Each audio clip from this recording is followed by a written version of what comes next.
So the problem is that the ego mind, it can't help itself. It's selfish. This is the fundamental problem. Everything that we're talking about here, all these problems ultimately boil down to just selfishness. It's just selfishness. You're being selfish. And that's not a judgment on you. I'm not judging you and saying that I'm above you because I'm selfless. No, we're all in an existential bind. We're all selfish to various degrees. And your selfishness has consequences. And even all the problems of science, they all boil down to selfishness. And your example with the, getting stabbed with the pain and not being able to, and conflating pain and suffering with truth and reality as evidence for truth and reality, this is also just selfishness. You're only doing that because you're selfish and you're looking out for your own life and your own survival. And you had to do that to get to where you are today. But notice something, that that selfishness itself might be untrue. Mm-hmm. And so this is, I think, one of the, I guess you can get there with meditation. The only thing that even makes this possibly understandable by me is the fact that I've done psychedelics, and I have had those experiences of the dissolution of the self, which for me was horrifying. I hated it.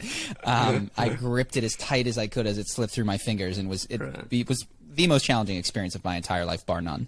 But yeah, to experience awareness, mostly independent of a self, is, I think, one of the promises of psychedelics. And is why I can follow this conversation as opposed to just mere conjecture of like, oh, I have had a glimpse of that in my own life, and I presume that, with your extensive psychedelic experience. What is the self, and why is it important? Like, you have to ask yourself, and this is where you start to see the breakdown between truth and utility and survival, is that if you look at it from a very objective point of view, look at it from the point of view not of an individual creature or a human, but from the universe itself. Like, do you believe the universe itself has a self? Do I believe? I don't have a belief regarding that. I don't think. Science would say no. Like, if you ask a scientist, does the universe have a self? Like, why would the universe have a self? Does a rock have a self? I mean, what I would say, I'm uncertain, is where I'm at. But I understand what you're saying, is that many people and most scientists would presume that selves are, monkeys, humans, maybe some dogs, but that's about as far as we go. And what about, what about life itself? Why are we assuming that life is more important than not life? Why is survival important at all? Why does it matter? Sure, and I think the answer that people would give is that it's an axiom, and it comes down to fundamental experiences of pleasure and pain and things that we selfishly make us feel good. This is not rocket science. Like, right now, you who are listening right now, just realize that there's absolutely no reason, there's no logical scientific reason for why you should live versus not. There just isn't. Like, just recognize this. Sure. Right? Sure. There's no reason. So from a truth standpoint, there absolutely is no reason, for example, why you should survive and some child in Africa should die. Like, there's no reason why my life is more important than your life. Mm-hmm. There's no reason why a mouse's life is less important than a human's life. All of these things, can you just see that it's just pure selfishness? The reason I think my life is important, the reason I want to feel good, the reason I want money, the reason I want sex, the reason I want pleasure, the reason I want to live for 80 years and not experience any disease is simply because I'm me and I don't want to suffer. But I mean, this is purely selfish. Sure. So, and I guess this is the thing. Do we not endorse in this very active conversation that the self is not an illusion? And again, I tend to be open to but I want to tee you up to answer this. I'm sitting here feeling as me. You're sitting there feeling as you, with the experiences of pleasure and pain.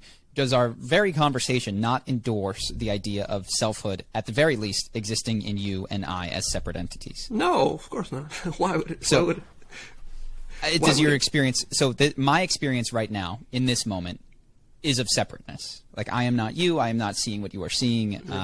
I'm confined to my own sensory experience. So if I go to my direct experience right now, I do feel atomized in the universe. Right. Yeah. And I imagine that many people out there feel that too. Yeah, that's the ego self. Right. And so here's the question. A lot of my time I do spend in that disconnection, but like also I can focus in. Like right now I can take my consciousness, as you were talking there, I took my consciousness and I just became, like right now I'm literally conscious that I'm you. And so when you say you're conscious, spell that out for me, because I presume like you would not know that I scratched my leg, or what felt like my leg right there. So what does that mean, to be conscious that you are me, and what is that experience? Well, this is where it gets very radical.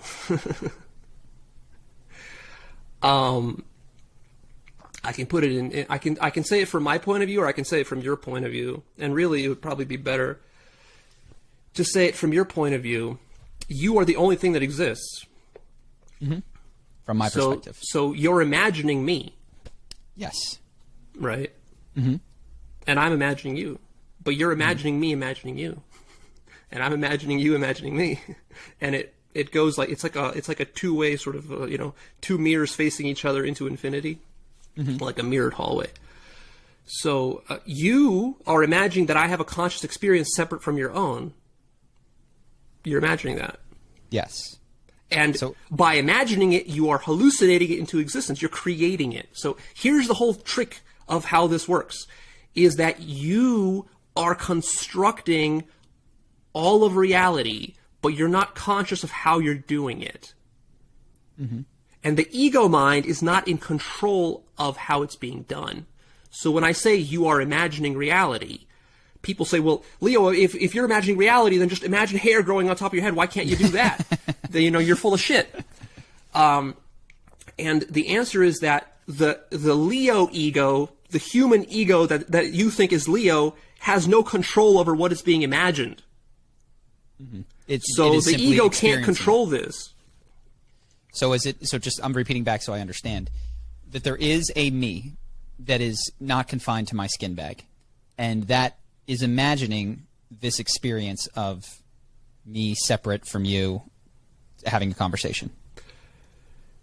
All right, so let me just, because there's a lot of different, it can get very murky and confused. Let me just lay this out in the sort of, sure. I'll lay out sort of my vision of how the universe works, because it's actually very simple to state it. Basically what I'm saying is that the entire universe is a field of consciousness. There is nothing outside of this field of consciousness. You are this entire field of consciousness. This field of consciousness is the only thing that exists. Nothing outside of it could possibly exist. And everything you see, including this room and your physical body and everything, science, everything, it's all being imagined by this universal field of consciousness, or a universal mind. And that's basically it. It's the mind, the infinite mind. And so it's constantly imagining things. And the trick, though, is that what you see is the very imagination process. Usually when we say imagination, people think like, oh, it's like daydreaming. There's multiple layers to imagination. The human mind generally has access to, daydreams, nighttime dreams. We consider those imagination, fantasies or thoughts. And then we kind of stop there and we say, well, that's all the imaginary realm. And then there's the real realm here, like the couch I'm sitting on, the trees behind there, the hands. But this is also imagination. Physical stuff is also imagination, which is what you realize on psychedelics, because all the physical stuff becomes very melty. It starts to melt, right? You've experienced this. As it's melting, you're realizing that this too is just mind. Your physical body is also mind, just a different, deeper gradation of imagination. It's a much more powerful imagination. Like, imagine if you had such a powerful imagination that you could imagine an apple, and you imagine it so strongly that it would physically materialize right in front of you. That's literally what is happening, but your ego mind cannot do that using its normal human capacities. But it is happening. Like the floor you're sitting on is literally that. Got it. So I want to pause. Justin, are you, because I've watched a lot of Leo's stuff and I've seen him talk about this. How are you tracking right now? Is this making sense? Do you have questions? What's going on in your head? And if any doubts or anything? Oh, throw on your microphone. Not so much doubts. I'm just trying to keep up. I got lost halfway through the conversation, and then I came back at the end. You popped in. Yeah, when you when you went back to everything is not real. That kind of makes sense to me, that concept. Okay. Though it's not something that I've ever considered. It just sounds like something that people who have comparatively done a lot of psychedelics would say. tend to say, yeah. So I just, yeah. Got it. Well, Okay, yeah, so where I sit... Not just psychedelics, but mystics have been saying this for a long time. The wisest men throughout history and women have been saying this for a long time. I mean, you were reading Ramana Maharshi. I heard in one of your recent podcasts, right? Yep. One of the quotes find that compelling. Yeah. Go ahead. Yeah, one of the quotes I love from him is, he has a quote where he says, there can be no doubt I'm paraphrasing. There can be no doubt whatsoever that the entire universe is nothing but a mere illusion. So. Yeah, and where I personally sit, and I'm on board with the skepticism of the material world, and I've had that. And I've had these glimpses into what you might call an absolute truth. Yet I remain open to it. Like right now, I'm in just a period of epistemological and metaphysical, like maybe is where I am with regard to all of this, and I'm intrigued and interested in almost all of it. Would you say that the answer? I mean, not the answer. Is it more mystical experiences, more meditation? Actually, even not so. I mean, of course, those are all helpful, but even more important, what you need to do is you need to deconstruct your whole reality. Mm-hmm. Right. So the problem is that your mind is in an active, constant process of constructing reality, all of reality. And your mind has very clever defense mechanisms to prevent you from deconstructing the entire thing, because if you do, your survival will be completely crippled. Yes. Right. And so you should be able to, if you self-reflect, you should be able to notice how your mind is fooling you and defending against various things in order to keep you comfortable in your little, survival paradigm. And so really what you have to do is you have to sit down and question everything. I mean, absolutely everything. So people sometimes think that, well, Leo's not very skeptical about some of these things. He's just engaging in wishful thinking and he's just buying into beliefs and stuff. No. Don't misunderstand. I'm the most skeptical person in the world. I was so skeptical that it literally killed me. Mm-hmm. Right? Like, you're so skeptical that you sit down and you question everything, including your skepticism, including how you're applying your skepticism, including all of the biased ways in your application of skepticism. So, for example, when you have that psychedelic experience and then you come back later and you're like, well, maybe it wasn't true, even that you have to question and be doubtful about. Because when you start to question that, you'll realize that, wait a minute, my own doubting is itself the illusion. It's just more illusion layered on top of illusion. So you have to keep, it's very tricky because your mind is going to resist this in a million different ways. It's very intelligent. Your mind is so intelligent about how it's constructing reality. It has to, because otherwise you would literally lose your mind. People end up in mental hospitals over this because they start questioning reality a little bit and then they go off the deep end somewhere. They start experiencing, once your mind really opens up, you can have just spontaneous, just sober, non-psychedelic, mystical experiences, and that stuff can freak you out, especially if you haven't read any books about it, you haven't watched any videos about it, you have no context for it. People can start to feel like they're losing their mind, like they're going crazy. In fact, that's what a lot of people in mental hospitals are.